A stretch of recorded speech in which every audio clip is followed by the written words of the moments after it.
करने वाले हैं जिसमें लगने वाला सामान गुब्बारा,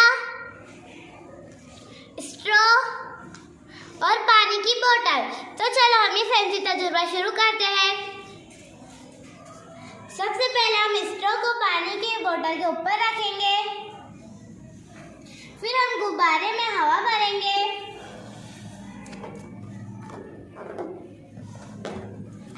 फिर हम गुब्बारे को बालू में रगड़ेंगे। अब हम गुब्बारे को स्ट्रॉ के पास लेके आएंगे। अब देख सकते हैं स्ट्रॉ घूम रहा है। ऐसा क्यों हो रहा है मैं बताती हूँ। गुब्बारे को बालों में रगड़ने की वजह से गुब्बारे में रगड़ की कुव्वत पैदा हो गई, इसलिए स्ट्रॉ घूम रहा है। शुक्रिया।